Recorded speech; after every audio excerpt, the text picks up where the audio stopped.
Bienvenidos a un capítulo más de El Glosario del Arte Contemporáneo.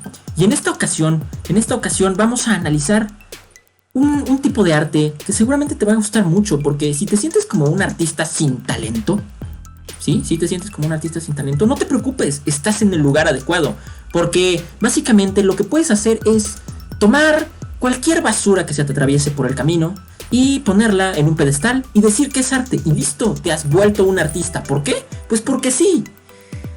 Bueno, pues yo soy su amigo Deca, y en esta ocasión vamos a analizar por qué Duchamp tomó cualquier cosa de la basura y la puso como una obra de arte. Es decir, vamos a analizar el dadaísmo.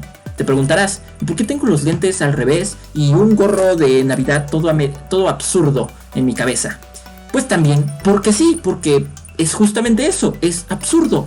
Y el dadaísmo es un arte del absurdo. Y no tiene caso que lo entiendas, porque el absurdo no tiene por qué ser entendido, porque si lo absurdo fuera entendido, entonces no sería absurdo.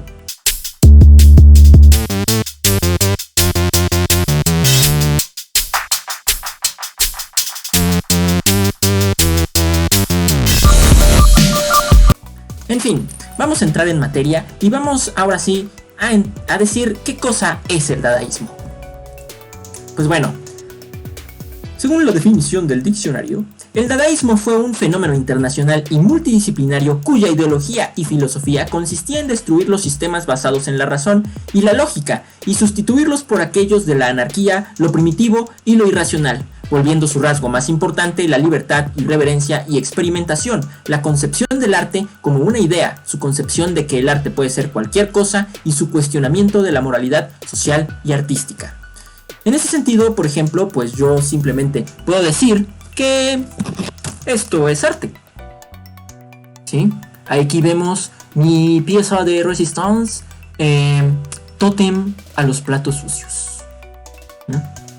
Sublime, ¿no lo creen? Bueno. Pero para entender mejor este arte del absurdo, vamos a analizar tres características para poder entender el dadaísmo. En primer lugar, el dadaísmo usaba deliberadamente técnicas escandalosas para atacar las tradiciones aceptadas por el arte, la filosofía y la literatura, con manifestaciones, lecturas de poesía incoherente, conciertos de ruidos y exposiciones.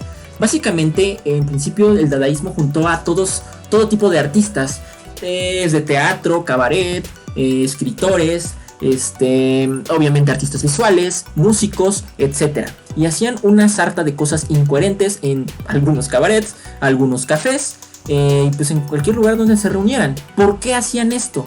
Porque en ese momento estaba sucediéndose la Primera Guerra Mundial y pues era una situación muy catastrófica, mucha gente murió y ellos no estaban de acuerdo con el sistema que había generado esta guerra.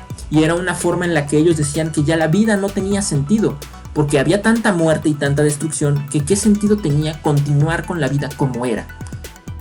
Entonces, pues esas eran sus motivaciones para hacer un arte del absurdo, pues, no buscando ninguna coherencia en absoluto. Vamos a ver algunos artistas. Tenemos aquí a Jan Hans Arp. Pues bueno, él transitó por diversos movimientos del arte, pero él comenzó a hacer estos collages en estos cabarets que les menciono, en estos cafés. Pues empezó a hacer estos collages del azar. Él decía que estos collages los llamaba collage hecho por las leyes del azar. Entonces dejaba caer recortes de la forma en que fueran y pues así como cayeran los plasmaba en el lienzo. Aunque pues bueno, si pueden ver aquí, hay bastante composición, o sea, dudo mucho que al hacer estos recortes cayeran así de alineados, ¿verdad? Sí buscaba en cierta forma un poco de estética, digo, no podía sortear su formación artística tan fácilmente. Es algo difícil cuando te formas en algunas cosas tradicionales. Pero el caso es que estos collages pues no hacían referencia a nada, y ese era el punto también. Y pues bueno, hizo varios de estas cosas, ¿no? Pero más importante aún me parece Hannah Höch. Ella, una artista dadaísta, pues empezó a meter en sus collages nociones de feminismo. Para ella era muy importante hacer referencia a cómo la sociedad estaba también solapando a las mujeres, y esto corresponde a la primera ola de feminismo en la historia. Pues bueno, ella sí hacía referencia a cosas del mundo real, pero lo importante es en el mensaje que quería transmitir, con la intención de destruir ese status quo del sistema en el que estaban viviendo en esos momentos. Y bueno, aquí vemos varias referencias, ¿no? Por ejemplo, un hombre cuidando a un niño. Con qué dificultad un hombre se encarga de la crianza de los hijos, ¿no? Y pues bueno, hacía muchas, tomaba recortes de muchas revistas, de periódicos, buscando imágenes de mujeres supuestamente bajo los estándares de la belleza y tergiversando el motivo, ¿no? Y pues este es uno de sus más famosos collages, aunque no es feminista, no es de mis favoritos tampoco, pero este se llama Corte con cuchillo de cocina, y es importante aquí que se pone la palabra dada en varias zonas, ¿no? La palabra dada pues tiene muchos orígenes. Bueno, se habla de muchos orígenes, que según lo primero palabra que encontraron en el diccionario, que significaba varias cosas en diferentes idiomas, que a alguien se le ocurrió porque esas son las primeras sílabas que un bebé recién nacido empieza a decir, etcétera, etcétera, ¿no? Hay muchas historias alrededor de eso. No vamos a discutirlo en este momento, porque toca revisar qué cosa es la segunda característica para entender el dadaísmo. Las provocaciones que ejercían eran agresivas o irreverentes, cuestionando los valores establecidos mediante la sátira, la ironía y los juegos de palabras. Entonces, pues aquí tenemos ya a el famosísimo Marcel Duchamp, en esta fotografía donde pues lo vemos jugando ajedrez. A él le encantaba jugar ajedrez, y él comenzó a utilizar la técnica, por decir una palabra chistosa, porque no es técnica, la técnica del ready-made, donde él colocaba cualquier objeto en un pedestal y decía que era arte. ¿Por qué? Porque también estaba cuestionando qué cosa hacía arte a algo artístico. Estaba cuestionando la manera en que el sistema del arte entendía el arte. Y nuevamente tomando ahí el absurdo, pues no importaba qué objeto tomar. Entonces él mandó este urinal, que tituló Fuente, a una exposición que pretendía también transgreder los sistemas del arte. Él la mandó con un seudónimo de R. Mott en 1917. Y pues cuando lo mandó a la exposición, dijeron que no podían colocar eso en la exposición porque era demasiado absurdo. Él era parte del jurado, da la casualidad, y entonces él discutió porque se pusiera esa obra ahí, porque si la habían mandado y estaban tratando de transgredir el sistema del arte, ¿por qué no ponerla? Pues bueno, se pelearon, al final sí la expusieron, me parece, no me crean mucho ese dato, pero esa foto que vemos ahí no es el original lo tiraron a la basura. O sea, para Marcel Duchamp no tenía sentido conservarlo. Y aquí entra un aspecto muy importante, que esto es donde se origina también el arte conceptual. Si no has visto el capítulo del arte conceptual, te lo voy a dejar aquí arriba en las tarjetas para que puedas verlo completo. Pero sí, de aquí detona también parte de la idea del arte conceptual, donde el arte no está en el objeto que se presenta frente a tus ojos, está en la idea que representa ese objeto, y por tanto la obra de arte está aquí en tu cabeza. Otra de las cosas que hizo Marcel Duchamp fue transgredir los iconos pues, sagrados del arte.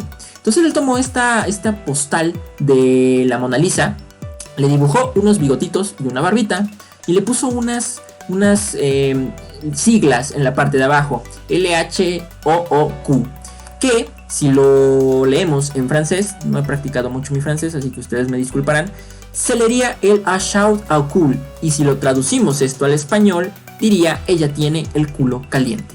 Y lo que pasa es que a Duchamp le gustaban mucho también los juegos de palabras, eso era parte también de su forma de hacer arte ridículo, ¿no? También hizo estos ready-mades que ya están más transformados, aunque la idea del ready-made es que pues sea un objeto extraído de su lugar común sin modificarlo. Pues él empezó a hacer estos ready-mades ya transformados. Entonces unió esta rueda de bici con un banco, y hay muchas réplicas de esto. O sea, este no es el original tampoco, hay muchas réplicas de esto. Ahora, vamos a ver que la definición correcta de ready-made es un objeto manufacturado que es extraído de su contexto familiar y presentado como arte. Continuó con esta tradición del ready-made Man Ray. Antes de pasar con Man Ray, Duchamp también podría decirse que hizo un poco de body art. Y si no has visto el capítulo del body art, también te lo voy a dejar aquí arriba para que lo puedas ver completo. Pero él se rapó una estrella en la cabeza y Man Ray, su amigo, otro artista, le tomó esta fotografía y también lo presentaron como arte. ¿Por qué? Pues porque sí. Ahora sí, vamos a ver a Man Ray. El buen Man Ray era un fotógrafo, pero también transitó por esta parte del dadaísmo, fabricando estos objetos incoherentes, completamente inutilizables, y presentándolos en exposiciones. En una de esas exposiciones, Man Ray puso también un hacha, porque él decía, bueno, pues esto es un arte del absurdo, va a entrar mucha gente a esta exposición y no le va a gustar lo que va a ver. Si se enoja la gente, pues que destruya las obras de arte, porque estas son basura. Por supuesto, bueno, yo quería buscar una foto de la exposición donde había una hacha, pero pues no la encontré. Pero bueno, no hubo nadie que tomara el hacha y destruyera nada. En tercer lugar, tercer aspecto para poder entender el dadaísmo. Por su carácter anárquico, algunas facciones del dadaísmo fueron marcadamente críticas de la política y del poder. Y ese fue el caso de uno de los artistas que a mí más me gustan también, que se llama John Heartfield. Él era alemán y él empezó a hacer unos fotomontajes tan increíbles, de una calidad tan fina, que tú no notas que esto sea un fotomontaje. Todo esto, él hacía los recortes de cada cosa, los colocaba sobre la mesa de reproducción en su estudio de fotografía, y volvía a fotografiar lo que había formado y luego imprimía la foto. Pues bueno, esto tú no lo podrías hacer sin Photoshop. Qué pésimo fotógrafo eres. Bueno, no es momento de llorar.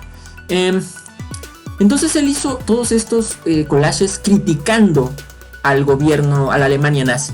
En un momento dado, pues él tuvo que huir de la Alemania nazi, porque si no, pues le iban a dar cuello. Pero abiertamente hizo estas cosas, pues en modo de protesta. Y aquí vemos algunos de sus collages, ¿no? Que incluso fueron impresos, pues, en revistas. Aquí el arte del absurdo ya no es tan absurdo, porque el mensaje político tiene que llegar con muchísima claridad a la gente, ya que esto también tenía intenciones publicitarias.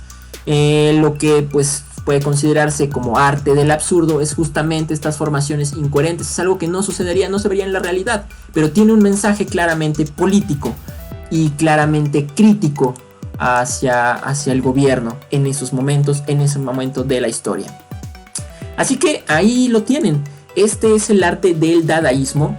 Hubo mucho desarrollo a lo largo de pues 10 años del dadaísmo. Luego se presentará el neodadaísmo, que ya veremos también aquí en el glosario del arte. Y el dadaísmo influyó a muchísimas ramas del arte, como es pues también el minimalismo, por el hecho de tomar objetos simples y colocarlos en un pedestal. El arte conceptual, como lo mencionábamos. El arte del performance también tiene referencias de el dadaísmo. ¿Por qué? Porque en el performance se hacían ejecuciones. ¿Y qué fue lo que empezaron a hacer los dadaístas? Pues ciertas ejecuciones o presentaciones incoherentes en estos cafés, estos recitales de poesía incoherente, estos conciertos de música sin sentido. Son proto-performances. Y te voy a dejar también aquí el enlace para que veas el capítulo del performance. Bueno, pues esto es todo. Les invito a entrar a mi página web decademia.com, donde podrán encontrar muchos artículos de opinión, entrevistas con artistas y algunos elementos educativos que te van a servir mucho. También te invito a que te suscribas. Aquí en la parte de abajo vas a encontrar el botón de suscripción. Activa las notificaciones para que te lleguen pues los anuncios de cuando salga un nuevo video. Y de este lado va a aparecer otro video que seguramente te va a servir mucho y te va a gustar mucho. Nos vemos en la próxima.